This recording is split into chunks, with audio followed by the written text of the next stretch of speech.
Okay, good evening, everyone, and welcome to Portsmouth Coffee Talks Evening Edition show. My name is James Lamoton, and I'm here with my co-host, Leah Drake Stitt, and Hello, Thomas James. Chapman. Yes. Hello. Colonel. Hey, all right. Hello, how's everyone?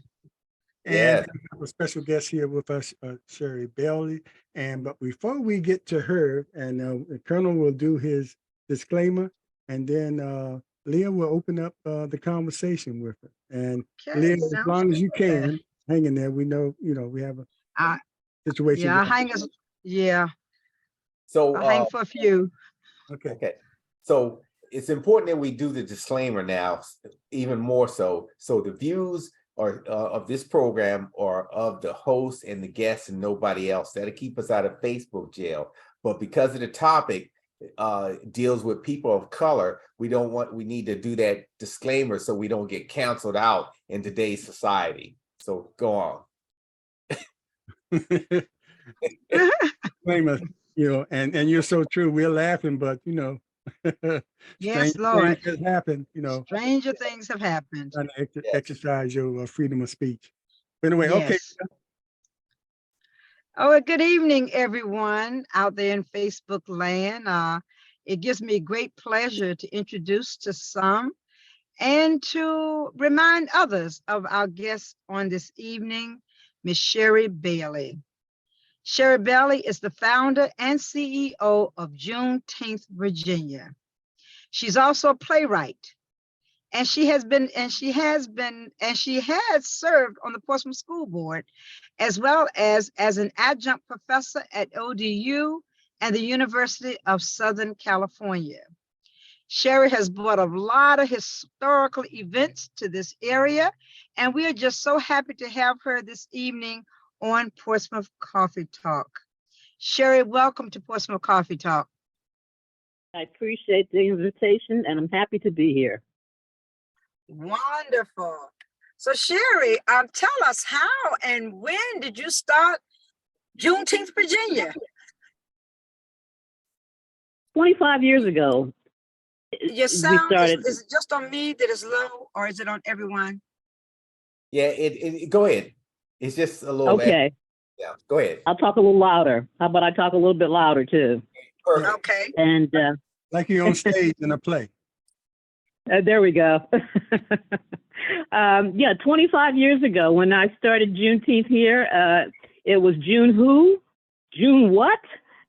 And I always had to go through and give an explanation in terms of what it was all about. And now, miraculously, everyone in Hampton Roads knows what Juneteenth is, and I feel like I had something to do with that. So I'm real proud of that, They still may have the history, the facts a little bit off, but still they know what the concept is. And that's where we start.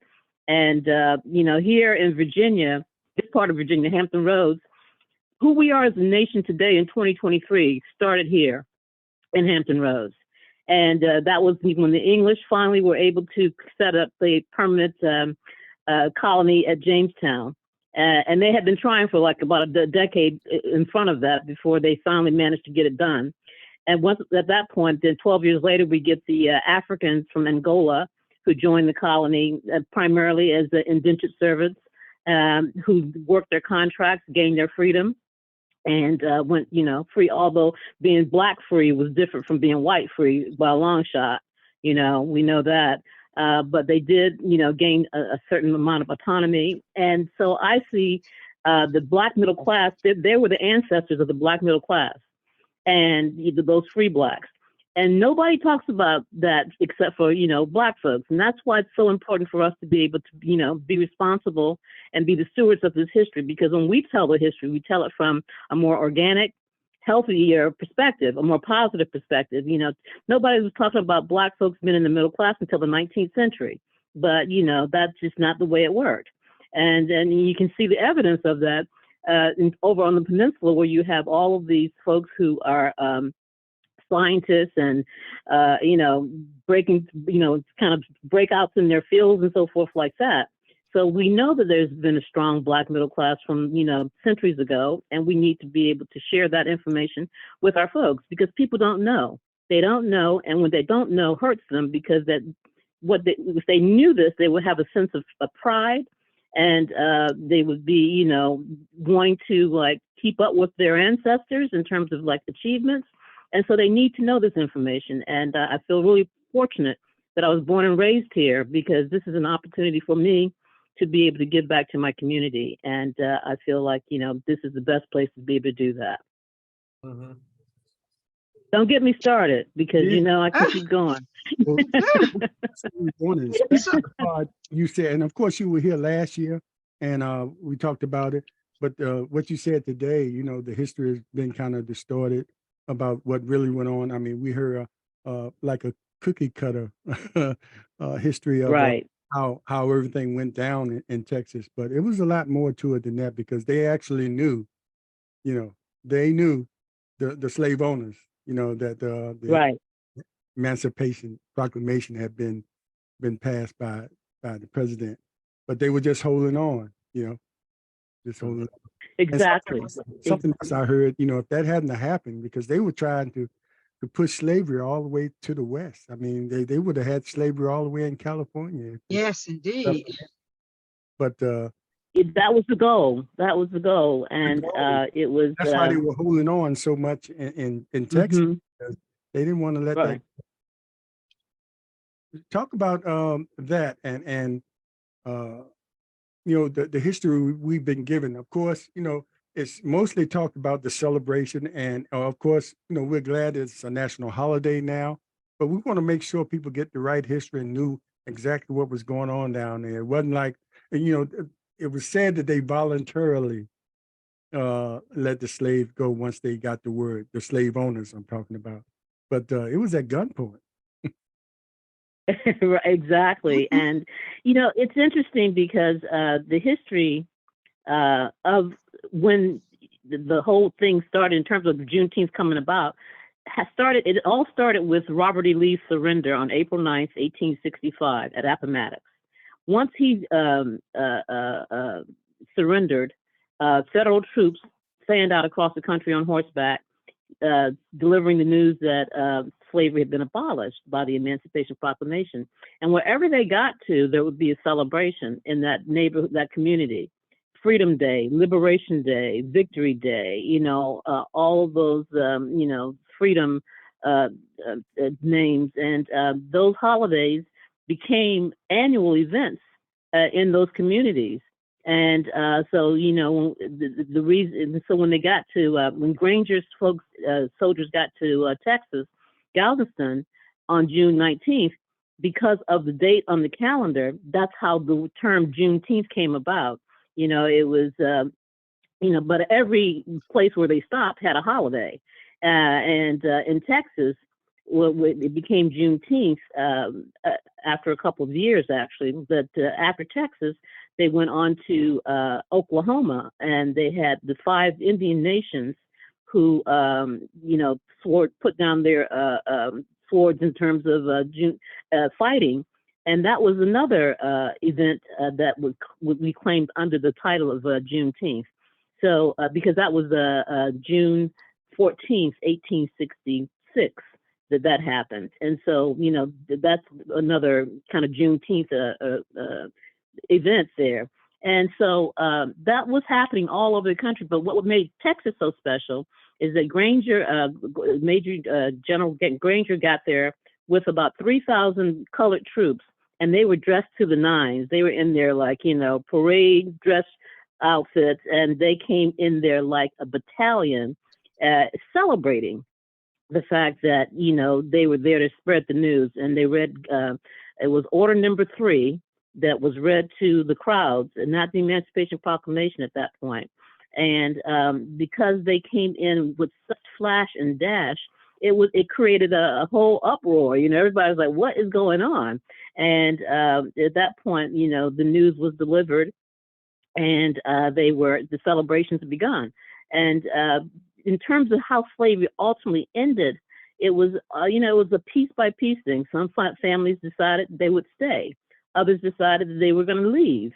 But, no one really knew what was happening. And it was a time when reparations and the Reconstruction were supposed to kick in, and the whole 40 acres and a mule situation scenario was tossed about at that point, and then it ultimately did not happen. So for me, the question about Juneteenth is, what did it really do in the immediate for people? What was the difference in your life once you heard that the Emancipation Proclamation was out there? Pretty much nothing, because slavery didn't end until the 13th, 14th, and 15th Amendments were passed, and that took until 1870 for those three amendments to pass. But ultimately, it was a dilemma for a lot of people in terms of what to do with themselves. Once they were told that they were free, and this is where sharecropping became so dominant, because it was people had nowhere to go, so they ended up staying on the where they were, and they got set up in this sharecropping situation where they could never ever get themselves out of that. But here in Virginia, we had something really special, because we had in 1861, about a month after the things broke out at Fort Sumter in April of 1861, you had three enslaved men over on the peninsula who escaped from their owner and made their way to Fort Monroe, where they went to the general there and said, we want to be free. Basically, they asked for asylum. They didn't use that word, but that's what they were seeking. And when their owner came to collect his human property, he was denied their return under the confiscation policy, which said that you could keep the property of the enemy. So rather than turn the men back over to their owner, Butler put them on the federal payroll, which put them on the path to citizenship. And then within days, you had dozens of Black folks showing up at Fort Monroe wanting to seek, their freedom. And so ultimately, Fort Monroe became the first place where chattel slavery started to end in America. That's where it started, right here in our backyard. And that is a fact that needs to be understood by everyone. Ed Ayers, who was president of University of Richmond, calls it the greatest moment in American history, when those three men were given that opportunity to go on the path of citizenship. And so we need to understand, this history in a way, and particularly here in Hampton Roads, we have the opportunity to create a blueprint about how to look at this difficult history of slavery and how to move beyond that. And one way to do that is to get the facts out correctly. It's for the last 155 years, the narrative of the Civil War was told by the people who lost the Civil War. So of course they're not going to tell a story that's going to talk about our value, and what we did. They still don't tell the story. They still live on that. They still don't tell the story. They make up stuff or hide stuff. And when we find out what really happened, I literally see people sit up straighter in their chairs and, feel, a profound pride in, what they, are hearing. And I don't get to hear listen to people say, I don't want to talk about slavery anymore, Of course you don't want to talk about slavery the way it's been told and, been, made up and made to look negative and everything like that. But if you know the real story, you're going to be proud of the spot that you come from. And that's what I feel like Juneteenth Virginia is all about. It's really about making sure that people know the true history. Indeed. And I like the fact, Sheri, that you share this information through plays. And therefore, and once they see the plays, then they get a chance to discuss what has taken place. So you get different groups coming together to discuss what they had just seen. And they can share, and it's easy to share a narrative in that light. I know it's hard either way, but it's much easier once they've seen the play and then they can discuss it rather than come at each other. Absolutely. We had an experience out in Suffolk where we were doing the play, the Abolitionist Museum play, and we had the play quickly. It is 8 figures from history. We had Nat Turner, John Brown, Abraham Lincoln, Harriet Tubman, Harriet Beecher Stowe, Sojourner Truth. I always forget one of them, David Walker. They're wax figures in the museum. The museum curator brings in a Confederate flag, and they debate whether or not to burn the flag. And so Oh, we're doing wow. this That should play be out in nice. Suffolk. We're doing it out in Suffolk at Riddick Folly, right? And suddenly we hear a voice saying, Nat Turner killed my family. And we're like, I always laugh when I see the clip because we look like deer caught in the headlights because we're like, who said that? And it turned out to be 70-year-old Rose Nichols, who was a descendant of one of the casualties of the Nat Turner insurrection. And she said that like it happened like last week. And so we said, ma'am, we're going to finish the play, and then we're going to have that conversation. And also in the audience that day, we had some Sons of the Confederacy because they'd heard about the Wow. play's plot, and they wanted to know what was Wow. happening. And folks, it was probably one of the best post-show conversations I've ever been involved with, where you had people coming from radically different perspectives, able to have a calm, civilized conversation. And ultimately, that's what's going to do the trick, that people Exactly. are going to have conversations and move on. And so that is Mhm. really very much the goal of the work. And theater is a great tool for that kind of, situation. It's somehow people Mhm. seem to be less defensive and less offensive in terms of how they interact. And that makes a Right, big right. difference in terms of talking about, this difficult history. The Colonel, open this up to modern day. Yes, but you know what, Sheri, you Mhm. when you talk about having that conversation, you are assuming that you're dealing with people that are rational. So many people, especially what I call the Confederates on the other side, are not Uh-huh. longer rational and no longer have a rational thought. This whole MAGA movement is based in the yesteryears, and it return us back to the 40s and 50s, where we were Mhm. still back in where we didn't have all the rights that we have today, and that's what they want to get us back to. And so it's disheartening to see how far we've come back after 4 years of Mr. Trump, and Mhm. allowed things to just blow up and push us back in so many days. And as you listen to him and his grievance tour, how he is going to come back and be the person who's going to get back at everybody. Now I'm gonna tell you, Black folks are in trouble if he gets back in, because he knows that The whole world is in trouble if he gets whole back world's in in. trouble.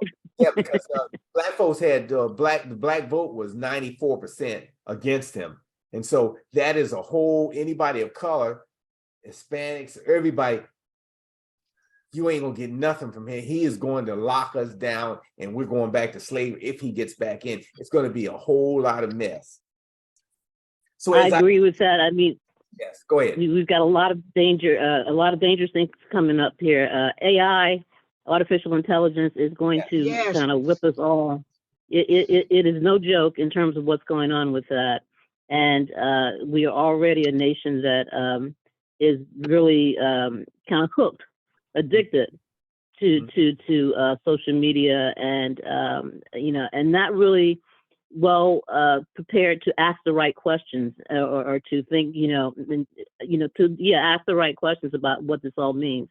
So, but it's really interesting in terms of looking back at history, because we can use this AI as a way of being able to do that work, in a way that's going to be more effective. So it's got its pluses and its negatives, just like anything else in the world. And I think that it's going to be important to be able to kind of make that bridge between the past and the present real to people. And that's what's going to be, people are interested in things that are important to them, that they care about. So I use theater as a way of figuring out what they're interested in and then involving them. And we have everybody up there. I want people who don't have experience in theater, who never thought that they could do theater, but there's a role for everyone, from accounting to wardrobe. And we want people who are, thinking that they can't do it to be involved with this, because that's how we can train people. They wouldn't be training them just for a theater job, but training them for anything in the world. And ultimately, if we do the research on this region, that's going to educate people, and they're going to become our ambassadors to those many people who want to come to this region and see what it's all about. how did America get started? If you want to know that answer to that question, you have to come to Hampton Roads. You can't find out that information anywhere but here. Yeah, excuse me, Sherry, just for a minute. Uh-huh. Neil, you have to leave. Okay, you're muted. I have to go back into the hospital, okay? Okay, all right. Keep Okay, us updated. all right. Thank I'm gonna try to listen to you on the inside. you. Okay. Okay. Stay well, Leah. Take care. But you know what, as you gave a great rendition, and I believe theater, you're using it as a teaching tool. And Absolutely. that is in a nutshell, that's what should be done. And we need those kind of mediums to teach the untaught lessons of today and yesterday. And I say the word untaught because we don't teach Right. history anymore. You know, Right. we watch it in the history books only have a chapter here, a chapter there, and or a few paragraphs. And they even now that they in today's cancel culture by the other side, they want to wipe out those chapters and also those paragraphs because they feel that my Caucasian child will feel that they're uncomfortable, and that we're blaming past slave incidents of slavery or any of the past on them, which is entirely wrong. But you look at the people that are saying this, they're all racist. I call them racist because it's all bent in the scope of racism. And so you mentioned the 13th, 14th, and 15th amendments to the Constitution. It goes back to that. You look at the Emancipation Proclamation. That was just an executive order that freed the slaves, and that is a piece that is not really taught or understood. Right. Just a piece of paper, a signature on it, on that executive order freed the slave, but you still need the 13th, 14th, 15th amendments to guarantee those rights into the Constitution, even though it took another 100 plus years, 150, 200 years, whatever, and we're still trying to get some of those rights back, and those rights are being turned back even now as we speak. Absolutely. And what we teach in Virginia, Juneteenth VA is that there is the war against slavery, WAS, War Against Slavery, starts in 1831 with the Nat Turner insurrection and goes over 40 years up to 1877. 1877 is when federal troops were pulled back from the South, which allowed for the rapid rise of the KKK and Jim Crow. So war against slavery is a concept that I want to teach folks into understanding that. And that timeline has to be filled in. So we start with the insurrection in 1831, and then we include incidents like John Brown's 1859 raid on Harper's Ferry. We conclude the 1857 Dred Scott decision with versus the Supreme Court. So it is not just a battle that we're talking about in terms of filling in that timeline, but any significant events that speak to how we were not passive and waiting for it to be free, that we were actively working from day one in terms of gaining freedom. So that's a concept that I'm going to get to some bumper stickers and, war against slavery, WAS. And when people, say WAS, what is that talking about?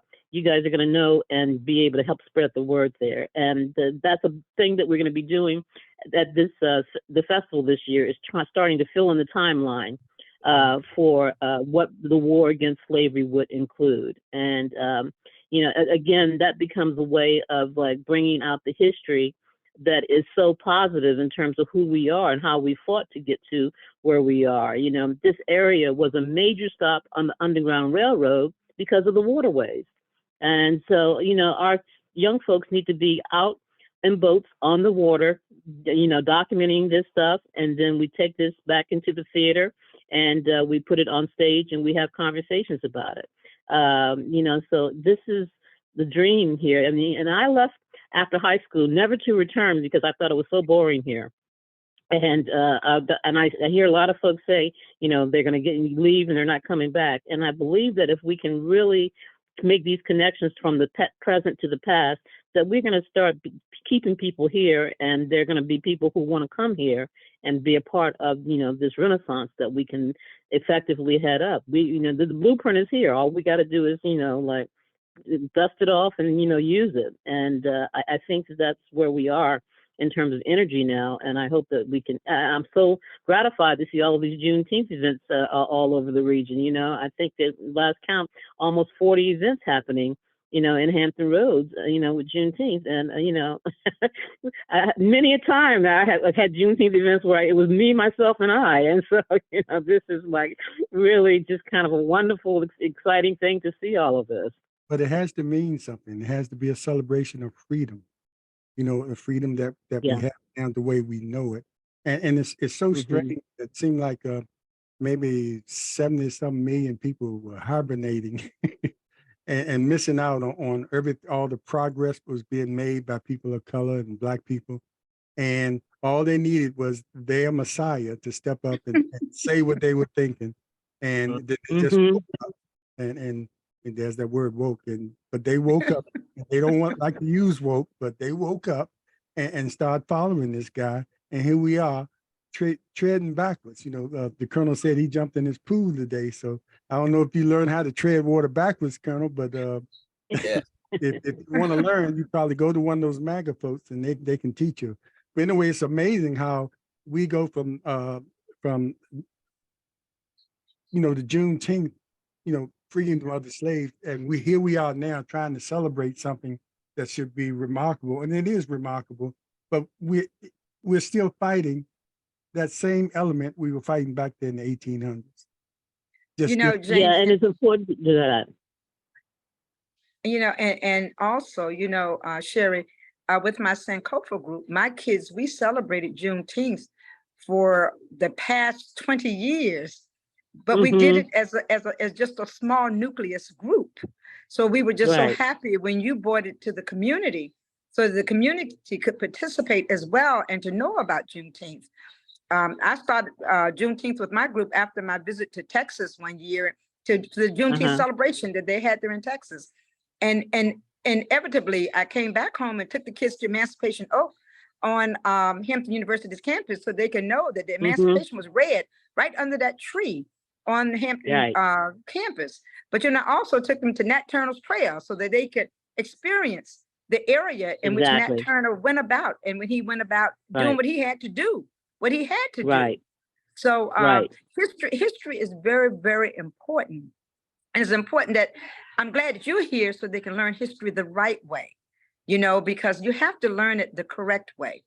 And you just can't take bits and pieces of our history. You have to learn all of our history. You don't throw something away because it doesn't feel good to you. You know, it doesn't feel good. I don't want to talk about slavery. You have to talk about it, you know? Absolutely. Nat Turner, and that's a classic example of us telling our full history. He did some horrific things. Of course, he had to do what he had to do, but and that the other side would leave out because, you know, they don't want that bad history to be told, but we're telling the whole story, you know, horrific parts, people that did things that weren't a real benefit to us. I mean, like you said, that's an argument that can be made about Nat Turner and what he did, but he did kill people, women and babies. But we telling the whole story is what it's all about. You can't just whitewash the history, you know, and expect. And that's what they've been doing. So it's going to be up to us to make sure with these Juneteenth, you know, it's a celebration, but we can't just party and not realize what the real purpose is. It's not about partying. It's not about partying. That's what they need to know. It's going to have music and everything, but that's a part of the celebration from the beginning, you know, that kind of music and everything, but realizing what the real purpose of the celebration is. Stepping back and taking a look, you know, what really happened. Absolutely. And ultimately, in every region, there are stories that need to have, you know, the light of day come to them.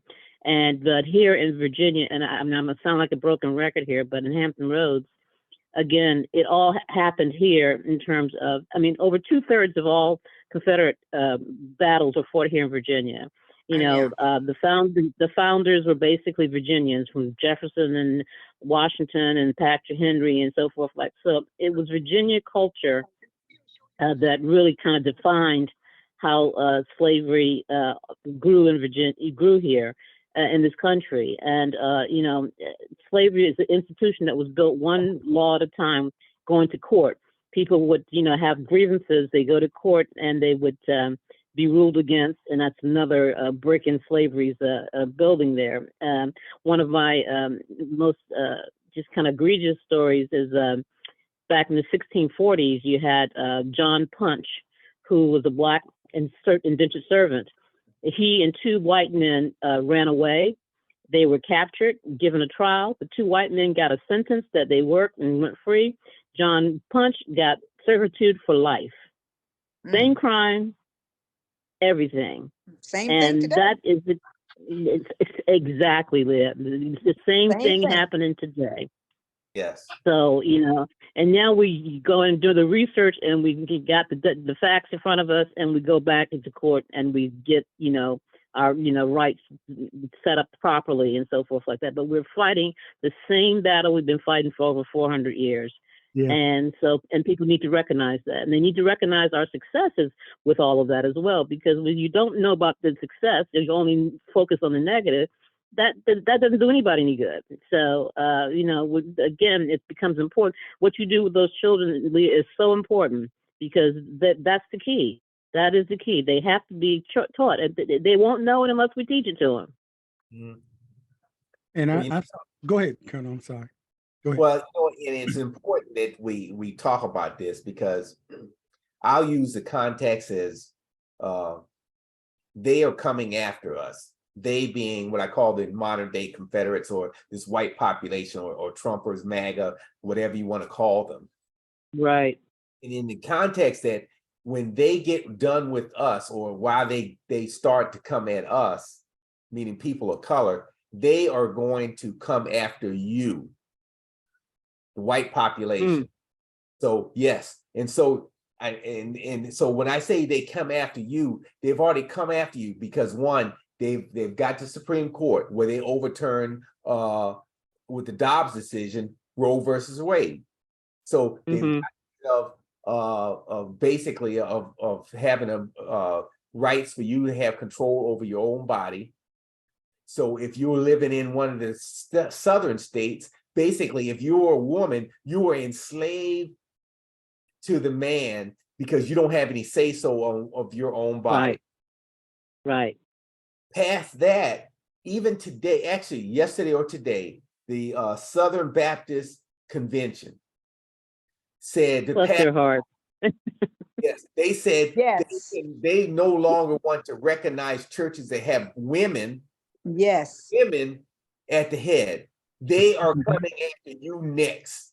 So all these white women that thought they was going to get away and say, hey, all this mess with Trump and the MAGA folks is only on black folks, they are coming after you. You are next, and so they got them. So so that is important that we call that out, because it is a bunch of mess. And then past, yes, it is. Yes, and then the other piece that you talked about, birthright citizenship. And if you were born in this country, you are automatically a citizen according to the Constitution. Right.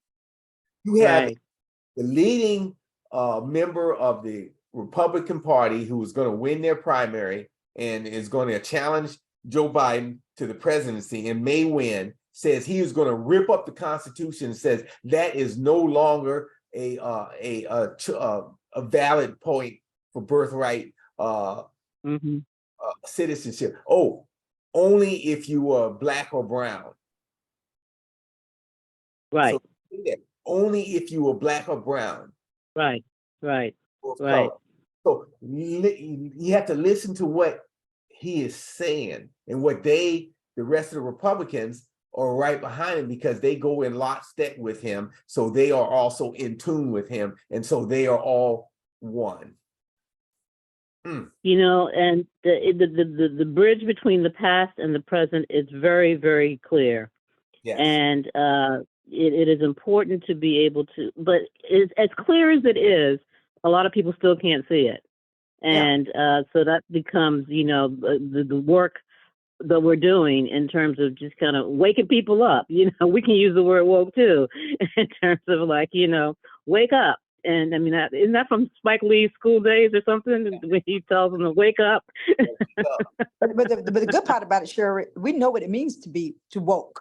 They don't even know what the Right. term means. They just They don't have a clue. adopted it and they use it. And if you ask them to explain it, they have not a concept as They to what the word fumble means. around. You're so right. You're so Even right. one lady wrote a book on being woke. And when they asked her, what does it mean? She couldn't tell them what it means. And she wrote a book. You know, it brings me to one of my goals is to see that we get a think tank at Fort Monroe. You know, we have all of these subjects and topics and everything like that, and they're in the headlines for a few days, maybe a week or so, and then they slip through the cracks. If we have a think tank, we have an opportunity to follow through and really have a real conversation, you know, about issues and start to get to a point where we can actually have some solutions as opposed to simply talking to each other. My phone is disappearing. I don't know if I'm still being heard, but I'm no longer have a visual. We hear you. But We hear you. So just continue. Okay. But Colonel, Colonel, it's interesting to say, you mentioned about they've been coming after the white folks, you know. Yeah. So, Mhm. but they kind of already doing that because, you know, if you look at it, I saw a video today talking about Texas. Texas. And they were talking about how many male slaves were brought over and compared to how many white owners there were, few in number, but they impregnated, you know, Right. through rape, Right. a lot of us. So many of the people coming from that generation up to now can be considered in the white family. You know, I mean, so they are already going after their own. They're already like that record by Funkadelic long time ago, America East is young. They're already going after, you know, so it doesn't Yeah. matter, you know, and that's why they had that, was it 3/4 rule, you know, if you Mhm. just had a little bit about 3/5. 3/5, then you're always Mhm. back. But they're the reason. I mean, it should not be like it is because we all, you know, we all mixed anyway, but it doesn't matter, you know. I just threw that in. It is important that we talk about that. And then It is. it is. And so you mentioned Fort Monroe, and it just reminds me, you know, I was stationed there, one of the last people when they closed Fort Monroe. I was part of one of the last groups or last organization to leave Fort Monroe, and we moved up to Fort Knox. And so I had a 2-star general that was the head of Cadet Command or RTC that ran all of the RTC programs collegiate wise in the country, and also all the RTC in our grade schools and you know in the country. And we had the organization had a invite from the Essence Festival with Tyvis Smalley, and you had Cornell West and had some other people in. They've invited the commanding general of Cadet Command to come sit on this panel, and he declined. Said it was out of his depth, and then wow. Yes, it was out of his depth. And so the conference, the title was going to be, "What do we do next, brother?" So I volunteered to say I would go down, and I'm probably the most outspoken or one of the only 3 Black 06s or colonels in the whole command, or in this command staff. I volunteered. I'd go down there and represent. Right. because he turned it down.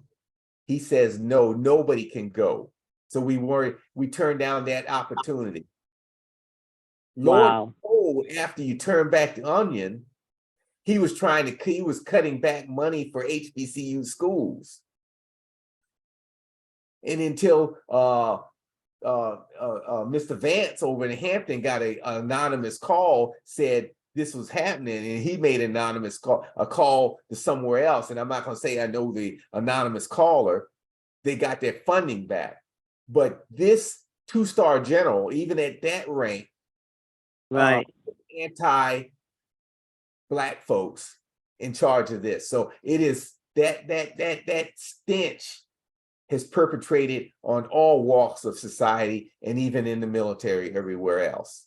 And so we have to speak up and say something there. And I just give that Absolutely. of my own, within my own career. And I could go on and on about folks, the injustices that we have faced in this country. Well, they say the military has a really high level of white nationalists Yes, sprinkled throughout the ranks. yes. Would you agree with that? I would say we're trying to get them out, find ways to kick them out. And it is hard because you have a the Republicans don't want, like you say, Tommy Tuberville, senator down there in Alabama, a coach, should never be anywhere near Congress, says these white nationalists are his type of voters. Mm. Yeah, they're getting bold because Trump has emboldened them. Yes, his type of voter. But Alabama sends him to Washington. And you got Marjorie Taylor Greene and those other kind of folks up there. They have no clue on how to legislate. All they are doing performative art is to something is wrong. And then so I'll go back to the issue of they're coming for you. Even during the last budget degree over the deficit and to continue to pay our bills, the Republican Party wanted to cut out all those social programs and housing, food assistance for old folks and for geriatrics and all that. That was going to affect more people, not us of color, but more white folks than anything else. And then that's why you had so many people on the other side says, oh, no, if we don't slow these folks down, we're going to be in trouble because they're going to hurt our own constituents.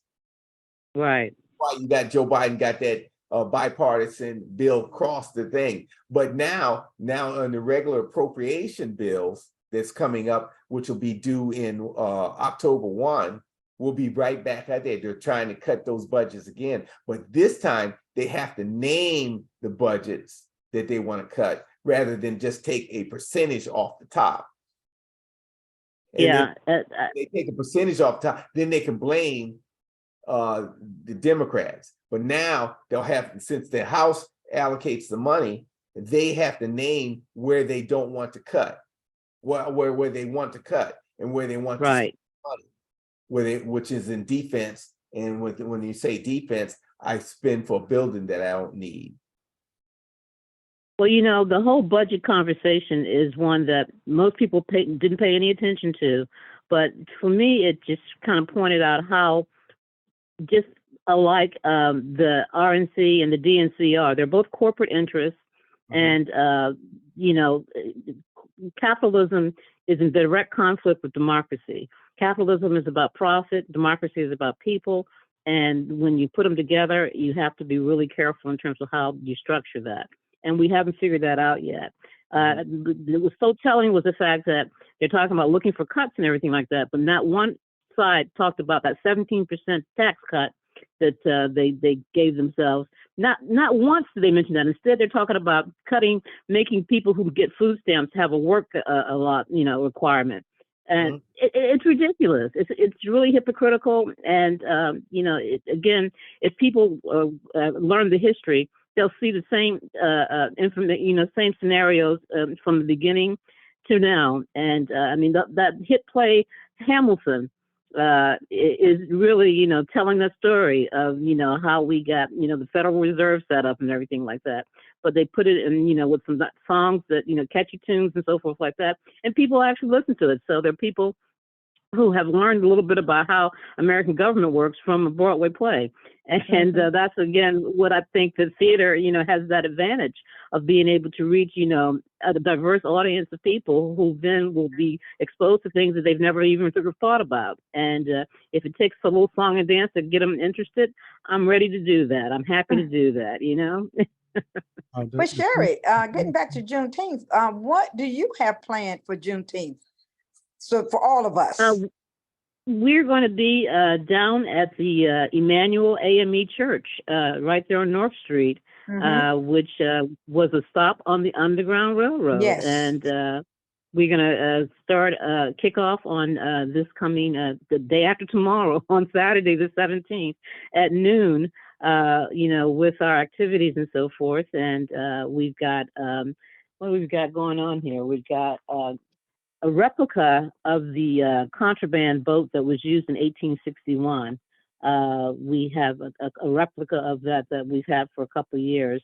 And we're going to start there and then have people take a guided history tour through Old Town. And again, we have just kind of this embarrassment of riches in terms of our history here in Portsmouth and in Hampton Roads. And so we're going to tell people about that history. And we're going to do a workshop about the play Abolitionist Museum, because we're looking for new actors. We're looking for new blood. We're looking for folks who would want to kind of be a part of the theater group. And that can be on stage and acting, or it can be backstage in terms of like all the many things that have to happen in terms of performance. And you can be young, not so young, and experienced and not so experienced. If you're interested, we want you to be a part of what we're doing. And so that's going to kick us off on Saturday. And then on Sunday, we're going to honor Father's Day with the service at the church at Emmanuel. And then we're going to have like some food and fun in the afternoon. And then on Monday, the 19th, we're going to do a recording of the Gettysburg Address. Think of We Are the World. And bringing together a chorus of folks, to be able. That should be nice. Because the Gettysburg Address is a poem. It's a political speech, but it's a beautiful poem also. And we've got some nice background music, and we're gonna record ourselves the Gettysburg Address. And I hope that everybody who wants to participate will come on down. That's going to be from 1 to 4 at the church, and that's 637 North Street. Yeah, one of our watchers, Michelle Smith, asked, is there somewhere where it's a schedule of the events that she can go to and see a schedule of the events on Facebook? We've been like a dollar behind in terms of everything. That just kind of did the schedule today, and we're going to load it onto the website as quickly as possible. Okay. But they can also call the phone number and leave their number, and the number is what is the number? It is 757-609. That's my phone number. Sorry about that. I think I have one here. Here we go. Let's see. Yeah, of course, when I want it, I can't find it, but exactly. Here we go. It is 757-606-0569. 757-606-0569. And the website? Website is www.juneteenthva.org. And I know everybody knows how to spell Juneteenth now, right? Oh, definitely so. But Sheri, so you say Saturday you're going to go down from Emmanuel in through the downtown area, Old Town area. Yes, that's going to be a tour that's going to start at 4:00 on Saturday. And it comes back. It starts off at the contraband boat, and then you'll go through the tour, and then you'll come back to the church, and then you'll tour inside the church where they have the escape routes that were used and the pews that were built by the enslaved people. Mhm.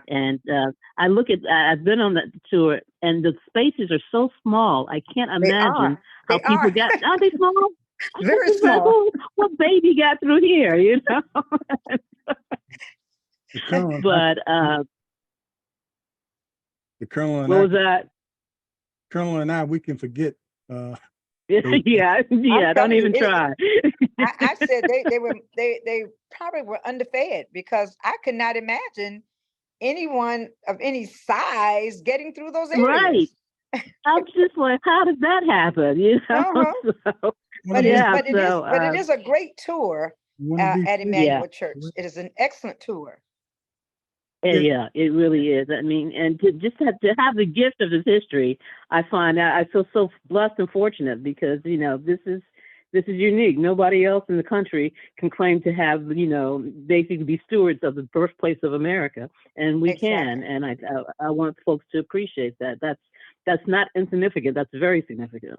You know what, Sherry? I Sure. like somewhere I read where you put that the Virginia was the womb for the American dream, conceived in 1607 at Jamestown, birthed in 1776 in Philadelphia, and had this coming out passage in 1861 at Fort Monroe.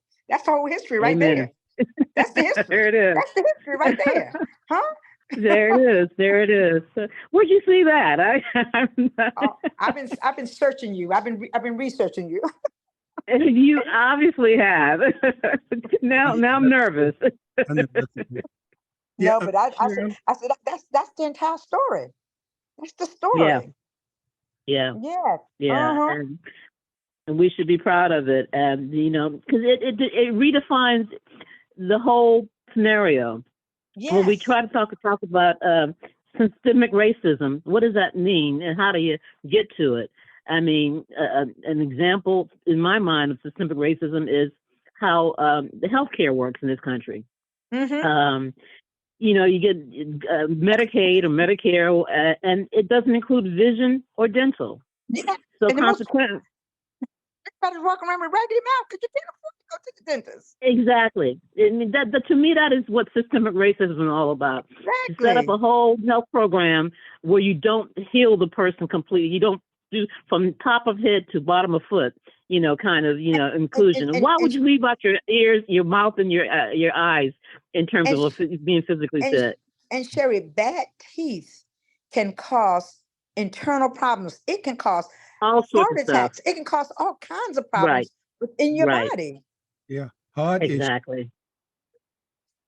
Yeah, Yeah, I'm so glad you brought that up because as we set national Juneteenth is a national holiday, but everybody that lives in a lot of areas, especially like you mentioned here in Hampton Roads, we need to know our history as well, coupled with the history of the Juneteenth. And and I think the studies have proven that the more you know about your history, the more you care about other things. You know, Mm-hmm. yes, because it creates a sense of pride in yourself, self-esteem, knowing about your ancestors and what they did and how they how they made it through some very difficult times. And here we are today, seeing some of the things, but can't imagine going through what they went through. Can't imagine right. what they went through. So knowing that history has to sort of generate something within inside of us to make us care about a lot of things, and our future for one thing, and our children. James, what you're Indeed. saying is so true because when I was in Ghana, when the chief gave me the Sankofa bird, the one thing he said to me was, you have to go back, learn your history, learn all of it. Don't discard any of it because all of it is extremely important. He said, if it's good, if it's bad, you have to know it. He said, but then you take Right. the best of what you have learned from the past and you bring it to the present. And then that helps propel you to the future because you know who you are. And like he said, Absolutely. he gave us a drink of water. He says, this is water. He gave us a drink of wine, said, this is wine. He said, let no man confuse you ever that water is wine or wine is water. And that's the same thing with your history. If you know your history, no one can confuse you into believing things that are not true. Right. Absolutely. And, Absolutely. It's uh, not rocket science. It's not rocket It's science, simply not at all. mm-hmm. Not at all. Mm-hmm. never Mhm. Mhm. that those comments you make, that statements you make about your trip to Ghana. I mean, it should be told over and over and over again. Mhm. Before we run out of time, I owe this to Michelle Smith, who's been listening, and she just wanted, and she not emailed me, she texted me and wanted me to bring up the history, some direct connection with I.C. Norcom and the history. I don't, and she, well, that's what she put here. So I don't know. I guess you can connect, the history of Black America uh, to what I.C. Norcom came out of. Mhm. The man himself, his ancestors were probably slaves and things like that. So Well, that's he was born, if I'm not correct, 5 to 7 years outside of slavery. okay. So, he was born just outside of slavery and came here in Mhm. 1878. So he gave us a 145-year legacy here in the city of Portsmouth. Mhm. Okay, that Yeah. was one of Yeah. our watchers, and he asked me to bring that up. So there you go. There you go, Michelle. And in fact, what I'm trying to do now, Sheri, is I Say talked to some of those people who portray historical individuals in downtown Portsmouth. And I'm trying to Uh-huh. get them now to bring on, they got a Jeff Wilson. And I think it is very appropriate that they bring on a Mr. Norcom, because Mr. Norcom was very instrumental in many activities that took place in the Portsmouth arena. He was a trustee Right. at Emmanuel Church. He helped to start the Southern Mhm. Aid Insurance Company, the building that's on Green Mhm. Street. And he was in the fraternal order. He just did so much. And Yeah. there should be someone there to walk around and talk about who this man is and all that he did for the city of Portsmouth and the Yeah. region as a whole. Yeah. Yeah. That's the goal, to be able to increase the number of characters out, historical figures out there, and to make sure that their stories are told. And this, And yeah. Portsmouth, again, we need to be like the clearinghouse for Mhm. folks coming to access the history of this region. They need to come through Portsmouth, and then we send them out on day trips, Yes. to the various events and locations in the region. I mean, we go, we get everything from Bacon's Castle in That's right. Surrey. That's right.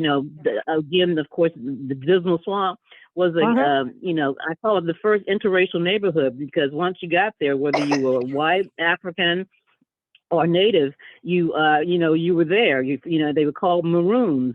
Mhm. And again, first integrated neighborhood in the country in the Dismal Mhm. Swamp there, And and you know we that, need to and they used to have that tour. go ahead. There was a tour that used to take you to Dismal Swamp. In fact, I took that tour a few months Uh-huh. ago. Yeah. It was hosted by Rick Francis, who was one of the he's a descendant of one of the casualties of the insurrection, and Right. so there's that tour, and then there's the Brother Khalifa on the Yeah. Nat Turner farm, and Khalifa they took, do a tour. Khalifa took my children on their tour. Okay, yeah, Mhm. yeah, that's important. It Yeah. really is. And I think And so, in fact, they're going to have a tour happening for this Juneteenth weekend. The Councilman Greg McClure is kind of heading up that effort, and it sounds like it's going to be fabulous, because when people get off of the bus on the tour, there's going to be a costume reenactor there to greet them Oh, and to wow. give narrative. Yeah, and so apparently there's going to be folks sprinkled across, the insurrection route and everything like that. So I'm looking forward to hearing about how that all happens and everything. So a lot of good stuff, And so, people were saying the Urban League is going to, people confuse me with the Urban League because they're going to be here be Right. downtown on Sunday. It's all good. Yeah. People can walk back and forth or whatever, but it's all Exactly. good. If they're talking about Juneteenth in terms of this freedom celebration, then we're All talking good. positive. So it's all All good. good. yeah, and that's our niche here. And we shouldn't try to be anybody else. I mean, our niche is our rich history. And I was in Atlanta this week and went to the Martin Luther King Center for Social for nonviolent social justice, I believe that's the name of it. And I saw it was encouraging to see all races of families there, uh, touring and asking questions and everything. And that's where it has to start. It was quite a few Yep. white families there with their small children, and it has to start there. Yeah. Once they get that at a young age, it sticks. It plants a seed and just grows within them. So we shouldn't wait until Juneteenth or Umoja or Black History Month to have these tours. I mean, it should be something that we should be promoting year round, to have these tours and promoting it nationwide, so people will come in, or when they come here, they won't just be coming here to go to the casino. They come here to observe some Right. of the history and then go to Look, the In fact, I'll make sure I get you information about the 12 Days of Turner, which will be happening again this year, and that's October 30th to November 11th. He was captured on October 30th and given a trial and hung on November 11th. So that was about 2 weeks, and so we call it the 12 Days of Turner, where we look at the history and other events that are pertaining to the insurrection, which again was the first battle of the war against slavery, 1831 to 1877. And we'll be talking about that out in the Festival Park this year as well. It's funny you used insurrection as far as that Nat Turner. I bet you some of the Confederates, Colonel, have no problem calling that an insurrection. Yeah, right. Opposed to what You were happened so in right. 1806. Anyway, we're winding down now, and I Wait guess a minute, just for a quick anecdote joke, Yeah, go ahead. James, as we go out. When Khalifa took my children on the Net Turner Trail, and he let them get out, and it was the cotton field, and the cotton, they were in bloom. And those kids jumped off that bus and they went into those people's cotton fields and they were picking the cotton. And I said, if y'all don't get back on this bus. And they didn't realize it had those crystals in it that get into your fingers. So they actually, Yeah. they got to experience What they went through picking that what cotton. they went through. Yes, yes. Yeah. The thing about But Yeah, not you only under- need a couple minutes out there to figure it out. Exactly. You'll have that cotton. Doug, 'cause once you pick it, it lasts forever. I mean, I guess. Do they still have it? But they pick? Huh? Do they still have that cotton that they picked? They had it out there when the kids were, that was a couple of years, few The years reason ago I when we asked went that, out 'cause there. my wife picked some in North Carolina one time, and we had it for years. just Yeah. as- Uh-huh. But you're right. Yes. It can mess your It can mess your you fingers just up all now. day picking that stuff. Mhm. But it tells you Well, how this- strong we were. We Yeah. come from a strong stock of people. You That's know, right. Mhm. people say they couldn't be. I said, people say I couldn't have been a slave. I'm like, you are right, because it was hard. It was very was hard. no joke. That's right. Not to That's say this, right. but those young folks that always make the statement, well, if I was back there and I was a slave, I wouldn't take that. Okay. Yeah, right. Easy to say when you're not back there. low Exactly. hanging fruit. Low hanging fruit. Easy to say.